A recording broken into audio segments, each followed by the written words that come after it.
स्वागत है आपका हमारे चैनल राज की इस वीडियो में जिसमें हम आपको आज स्टोइकोमेट्रिक प्रॉब्लम्स में पीएचडी कराने वाले हैं। यानी कि आप मास्टरी कर लेंगे इस टॉपिक पर। आज के बाद आपको कोई प्रॉब्लम नहीं आएगी इस टॉपिक में। आपका ये टॉपिक एकदम क्रिस्टल क्लियर हो जाएगा और आपके जितने भी क्वेश्चन इससे रिलेटेड बनेंगे वो बिल्कुल आसानी से सॉल्व हो जाएंगे।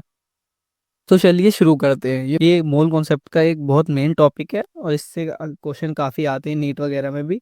तो चलिए आज इसको हम पूरी तरीके से क्लियर करते हैं। सबसे पहले स्टोइकोमेट्री।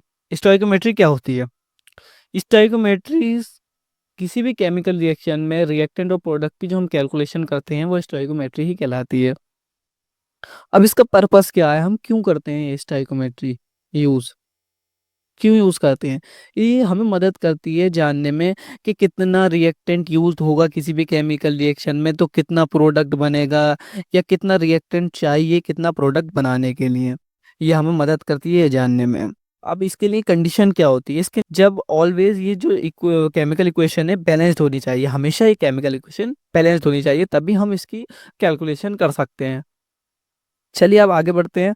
अच्छा, ये इम्पोर्टेंट क्यों है, इतना स्टोइकोमेट्री इतना इम्पोर्टेंट क्यों है? क्योंकि ये जो है हमें बहुत ज़्यादा मदद करता है करेक्ट क्वांटिटीज़, ये केमिकल जितनी मैन्युफैक्चरिंग इंडस्ट्री वगैरह होती है स्टोइकोमेट्री से हम बता सकते हैं कि कितना रिएक्टेंट चाहिए हमें इतना प्रोडक्ट बनाने के लिए या कितना रिएक्टेंट लगेगा, तो उससे हम उतना ही रिएक्टेंट यूज़ करेंगे। तो ये हमें बहुत ज़्यादा मदद करता है मैन्युफैक्चरिंग इंडस्ट्रीज़ में।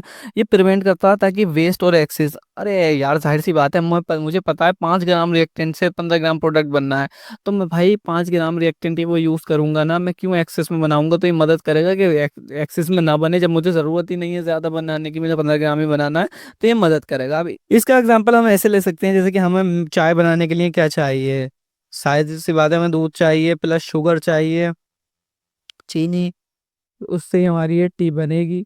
तो अब मुझे पता है कि 1 कप अगर मुझे टी बनानी है तो मुझे पता है कितना मुझे मिल्क यूज़ करना है और कितनी शुगर यूज़ करनी है। तो इससे हमें जो है जब आइडिया रहेगा तो हम में पता रहेगा कि हमें कितना मिल्क और कितनी शुगर यूज़ करनी है। तो उससे क्या होगा, हमारा टी हमें 1 कप बनानी है तो हम 1 कप ही बना पाएंगे, कोई एक्स्ट्रा नहीं बनेगी जिससे हमारा वो वेस्ट ना हो।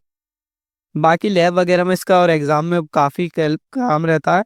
अब मोल कॉन्सेप्ट पे आते हैं। आपको इस टॉपिक को भी जानना बहुत ज़रूरी है। एक मोल में कितने 6.022 इंटू 10 की पावर 23 पार्टिकल्स होते हैं। और मोलर मास किसे कहते हैं? एक मोल के मास को हम मोलर मास कहते हैं। ये भी आपका यूज़ आएगा स्टोइकोमेट्रिक प्रॉब्लम्स में। बाकी ये हमने आपको क्यों बताया, ताकि आप मास को नंबर्स में कन्वर्ट कर सको, इसलिए हमने आपको ये डिटेल दी। बाकी चलते हैं बैलेंस केमिकल इक्वेशन की तरफ। एक बैलेंस केमिकल इक्वेशन क्या होती है? मान लीजिए आपको मैं एक ये क्वेश्चन दूं, H2 + O2 = H2O, क्या बैलेंस्ड है? नहीं, बैलेंस नहीं है। बैलेंस केमिकल के इक्वेशन क्या होती है? जहां रिएक्टेंट और प्रोडक्ट में कोई भी हमारा जो एलिमेंट है वो बराबर हो। अभी ये हाइड्रोजन हमारे यहाँ दो हैं, यहाँ पर भी दो हैं, लेकिन ऑक्सीजन देखिएगा यहाँ हमारे दो हैं पर यहाँ एक ही है, तो हमें यहाँ 2 लगाना पड़ेगा। अब हाइड्रोजन यहाँ 4 हो गए तो हमें यहाँ पे भी 2 लगाना पड़ेगा। तो आप देखिए यहाँ पे भी हाइड्रोजन 4, यहाँ पर भी 4, और यहाँ पर ओ जो ऑक्सीजन जो है हमारे 2 हैं, तो यहाँ पर भी हमारे ऑक्सीजन ये 2 हो गए। तो ये हो गए बैलेंस्ड। इस इक्वेशन को हम कहेंगे बैलेंस्ड, जैसे कि मैंने लिख रखी है बैलेंस्ड इक्वेशन। अब इसके लिए आपको एक और टॉपिक जानना जरूरी है, स्टोइकोमेट्रिक कोफिशिएंट। स्टोइकोमेट्रिक कोफिशिएंट क्या होता है? स्टोइकोमेट्रिक कोफिशिएंट कुछ भी नहीं है, एक बैलेंस्ड केमिकल इक्वेशन में जो मतलब न्यूमेरिकल वैल्यू होती है रिएक्टेंट के फ्रंट में या फिर प्रोडक्ट के फ्रंट में, वही हमारा स्टोइकोमेट्रिक कोफिशिएंट कहलाता है। जैसे कि अगर मैं हाइड्रोजन के लिए बात करूं तो यहाँ स्टोइकोमेट्रिक कोफिशिएंट है 2, और अगर O2 के लिए मैं बात करूं जब कुछ वैल्यू नहीं होती है तो हम यहाँ 1 कंसिडर कर सकते हैं। जब कोई वैल्यू नहीं है तो यहाँ हम 1 कंसिडर कर सकते हैं।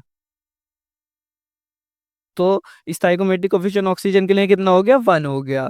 अब चलिए ये भी आपको, मैं समझता हूँ आपको क्रिस्टल क्लियर हो गया होगा, लेकिन फिर भी स्टोइकोमेट्रिक कोफिशिएंट के लिए मैं आपको एक एग्जांपल यहाँ पर एक एग्जांपल और करके दिखा देता हूँ। जैसे N2 + H2 ये बनाता है NH3। यहाँ मैं बैलेंस करूंगा तो ये बैलेंसिंग आपने, मुझे लगता है आपने पहले प्रीवियस क्लासेस में सीख ली होगी, तो मैं आपको ये नहीं सिखा रहा हूँ। बाकी मैं बैलेंस डायरेक्ट कर देता हूँ। ये क्वेश्चन बैलेंस्ड इक्वेशन होती है। तो यहाँ अगर मैं नाइट्रोजन का स्टोइकोमेट्रिक कोएफिशिएंट देखूँ तो क्या होगा? 1, और हाइड्रोजन का क्या है? 3, अमोनिया का तो अमोनिया का क्या है? 2। इससे आपको स्टाइकोमेट्रिक कोफिशिएंट भी क्लियर हो गया। अब चलते हैं नेक्स्ट टॉपिक पर कि हम स्टाइकोमेट्रिक प्रॉब्लम्स को कैसे सॉल्व करें।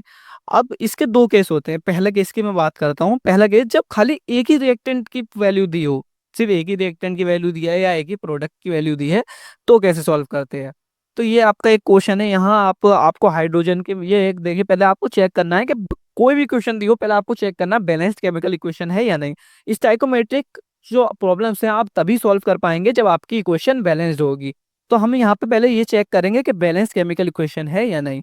अब देखिए, जहाँ तक मुझे ये लगता है, देखिए यहाँ पर भी 4 हाइड्रोजन है, यहाँ पर भी 4 हाइड्रोजन है, यहाँ पर 2 ऑक्सीजन है, यहाँ पर भी 2 ऑक्सीजन है, तो ये बैलेंस्ड केमिकल इक्वेशन है। अब इसको सॉल्व कैसे करते हैं। इसको सॉल्व करने का तरीका है, जो भी आपको क्वेश्चन में गिवन है उसका मोल अपॉन कोफिशिएंट, और जो क्वेश्चन के अकॉर्डिंग आपको फाइंड करना है उसका मोल अपॉन कोफिशिएंट बराबर कर दीजिए, आपकी वैल्यू आ जाएगी। अब देखिए ये कैसे करते हैं, मैं आपको यहाँ सॉल्व करके बताता हूँ। जैसे कि ये क्वेश्चन था आपका, तो अब मैं यहाँ आ जाता हूँ। हमें मोल किसके दिए थे, हाइड्रोजन के मोल दिए थे। अब हाइड्रोजन के कितने मोल थे, 2 मोल हाइड्रोजन के थे, और कोफिशिएंट इसका क्या है, 2।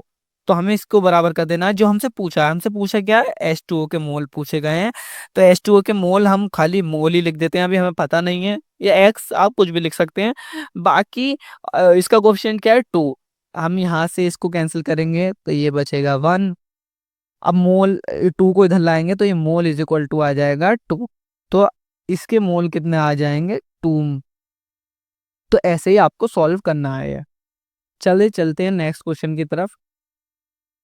अब मैं आपको एक और चीज बता दूं, ये मैंने आपको मोल के लिए बता दिया। अब खाली यहाँ पे ऐसा नहीं है कि आपको मोल के लिए ही पूछे, आपको ये वेट देकर भी क्वेश्चन पूछ सकता है, और आपको नंबर ऑफ पार्टिकल्स देकर भी पूछ सकता है, वॉल्यूम एट एसटीपी देकर भी पूछ सकता है। लेकिन आपको क्या करना है, आपको सिर्फ यही फॉर्मूला लगाना है।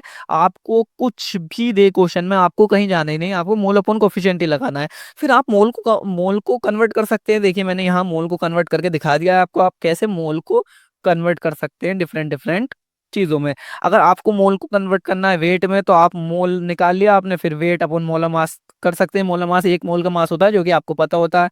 अब आपको अगर नंबर ऑफ पार्टिकल्स में निकालना है, तो आपने अगर मोल निकाल लिया, आप नंबर ऑफ पार्टिकल्स निकालने हैं, तो ये इससे मल्टीप्लाई कर सकते हैं एवोगैड्रो नंबर से। एवोगैड्रो नंबर आपको पता ही है। अब अगर आपको वॉल्यूम एट एसटीपी निकालना है, एसटीपी क्या है, स्टैंडर्ड टेम्परेचर एंड प्रेशर, और ये लीटर में है। अगर ये निकालना है तो आप, जाहिर सी बात है, volume at STP in litre निकालना है आपको, तो 22.4 उधर ले जाइए, मोल को इस मोल की जगह इसकी वैल्यू रख दीजिए, तो आपकी वैल्यू आ जाएगी। अब चलिए इसको थोड़ा अप्लाई करके देखते हैं। मैं पहला क्वेश्चन मेरा ये है, how many grams of water produced are produce from 10 gram of hydrogen. अब ये कहना है 10 ग्राम हाइड्रोजन से कितना वाटर बनता है। अब वैसे आपको मोस्टली इक्वेशंस दी हुई होती हैं, लेकिन आपको वाटर की इक्वेशन पता होनी चाहिए, हाइड्रोजन से कैसे बनता है, H2 + O2 = H2O। यहाँ पर भी 2 होता है, बैलेंस करेंगे तो इसे, यहाँ पर भी 2 आता है। जैसे कि हमने ऊपर भी यही इक्वेशन करी थी, मैंने इसलिए आपको आसानी पड़े इसलिए ये इक्वेशन ली। अब हमें इसकी वैल्यू 10 ग्राम दी हुई है, और हमसे ये पूछा गया है। हमें कुछ नहीं करना, हमें तो भाई सीधा सा पता है, मोल अपॉन कोफिशिएंट इसके रखने हैं, और मोल अपॉन कोफिशिएंट रिएक्टेंट के रख दिए ये, और मोल अपॉन कोफिशिएंट इसके H2O के रख देंगे, मोल अपॉन कोफिशिएंट H2O के रख देंगे।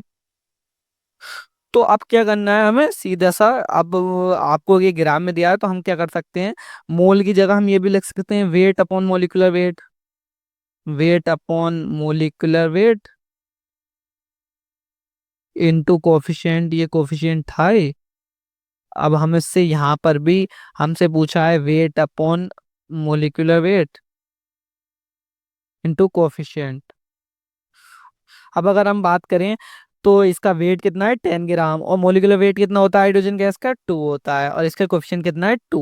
तो हम इसको ये ऐसे लिख देंगे। अब इज इक्वल टू में हम लिखेंगे, हमें जिसका वेट चाहिए, wait of water, wait of water, molecular weight water का लिखेंगे, मोलिकुलर वेट होता है 18, और वाटर का स्टोइकोमेट्री हमें पता है 2 है। हम ये 2, 18 और 2 को इधर लेके जाएंगे, तो ये राइट, तो ये मल्टीप्लाई में आ जाएंगे 10 के। तो यहाँ से पहले 2 को तो हम 2 से काट सकते हैं, 2 से ये 9 टाइम्स कट जाएगा। तो वेट ऑफ वाटर कितना आ जाएगा, weight of water is equal to आ जाएगा 9 × 10, जो कि हमारा आंसर आ जाएगा 90।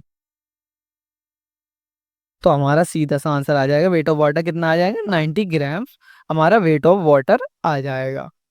अब चलिए चलते हैं अपने नेक्स्ट क्वेश्चन की तरफ। अब नेक्स्ट क्वेश्चन हमसे क्या पूछा है, how many grams of CO2 is produced from 25 gram of C2H6। इसको भी सॉल्व करते हैं। इसको सॉल्व करने के लिए पहले हमें इक्वेशन लिखनी होगी। जनरली आपको क्वेश्चन में इक्वेशन दे होती है, लेकिन मैं आपको इक्वेशन बता देता हूँ। टू एस सिक्स से CO2 बनाना है तो कंबशन के थ्रू बनता है, तो सी हम कंबशन की इक्वेशन अगर जनरल इक्वेशन लिखे तो सी क्या होता है, C X H Y plus X+Y/4 O2 and X CO2 plus Y/2 H2। ये आपकी जनरल इक्वेशन होती है, आप किसी भी से भी निकाल सकते हैं। अगर आपको ये एक्स और वाई पता है तो हम जैसे कि इसके लिए अगर इक्वेशन देखें C2H6, ये हमारा एक्स है, ये हमारा वाई है, तो हम यहाँ से ये भी निकाल सकते हैं। O2 कितना होगा, यहाँ से हम O2 निकाल सकते हैं। O2 हो जाएगा 2 + 6/4, ये हो जाएगा 3/2 O2, ये हो जाएगा 2CO2 plus Y/2 and 3H2। अब हमारा ये तो हो गया C2H6C, और ये हमारा आ गया। मैं आपको कर कर दिखा रहा हूँ बहुत बेसिक से, ताकि आप जो है इसको सीख पाएं। ये मैं आपको सिखाने के लिए कर रहा हूँ। अब देखते हैं यहाँ क्या होता है। यहाँ एलसीएम लेंगे हम टू, तो ये जब हम टू का टेबल पढ़ेंगे ये हो जाएगा 4 + 3, यानी ओवरऑल इसको हम 7/2 लिख सकते हैं। 7/2 O2। अब चलते हैं, ये इक्वेशन हमारी आती है। ये बहुत आपको ऐसा लग रहा होगा बहुत ज्यादा स्टेप्स होना है, जबकि ये मैं आपको कर कर दिखा रहा हूँ तो ऐसा लग रहा है बिल्कुल बेसिक से 1/1, वरना आप सिंपली इसको सॉल्व कर सकते हैं। अब हम बात करते हैं मोल अपॉन कोफिशिएंट हमें बराबर करने हैं किसके, हमें C2H6 का गिवन है 25 ग्राम दिया है, तो मैं इसका मोल ऐसे निकाल सकता हूँ 25 gram weight upon molecular weight से। मोलिकुलर वेट इसका कितना होगा, तो हमारा मोलिकुलर वेट होगा इसका 30।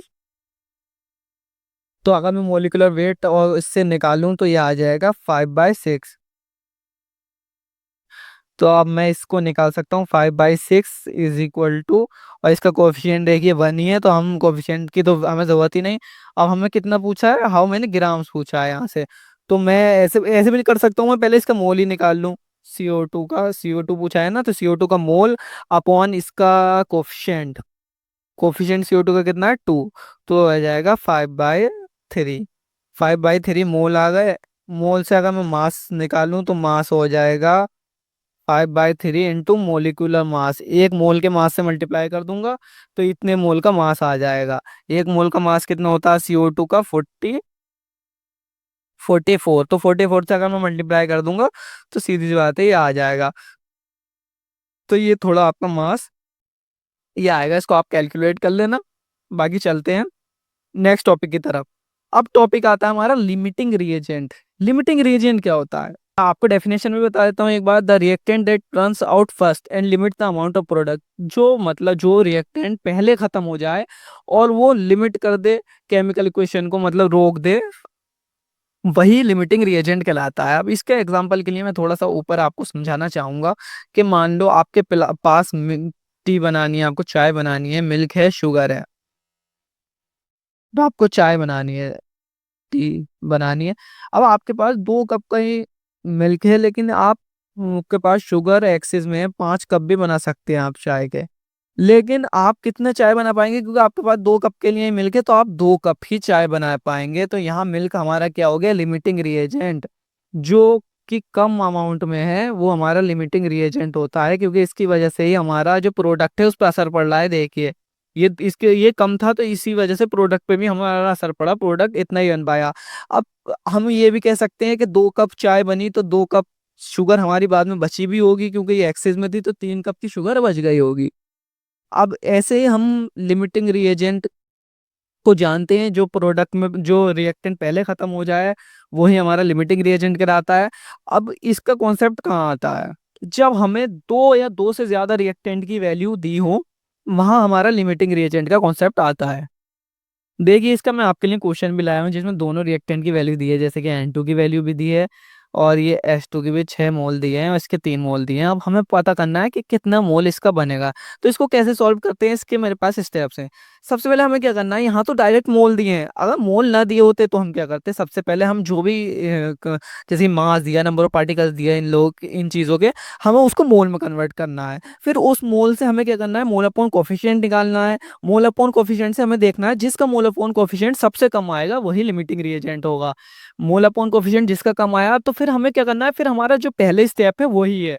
हमें क्या करना है, जिसका सबसे कम मोल अपॉन कोफिशिएंट आएगा उसके मोल अपॉन कोफिशिएंट को जो भी हमसे क्वेश्चन में पूछा है उसके मोल अपॉन कोफिशिएंट के बराबर रखना है।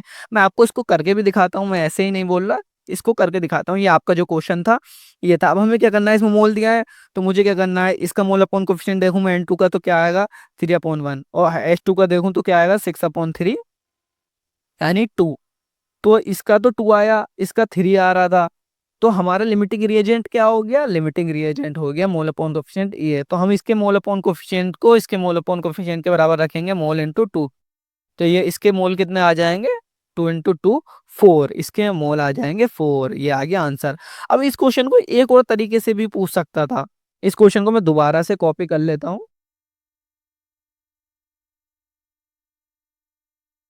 इस क्वेश्चन को एक और बार कॉपी करूंगा, मुझे ये क्वेश्चन थोड़ा सही लग रहा है। इस क्वेश्चन को आपसे ये ऐसे भी पूछ सकता था कि लिमिटिंग रिएजेंट निकालो और ये पता करो कि जो एक्सिस में है वो कितना बचेगा। अब जैसे कि हमने ये निकाला था, ये 2 आया था, इसका मोल अपॉन कोफिशिएंट 2, इसका मोल अपॉन कोफिशिएंट 3। तो हमें पता चला था कि लिमिटिंग रिएजेंट था। अब हमें ये देखना है कि इसके कितने मोल पार्टिसिपेट करे।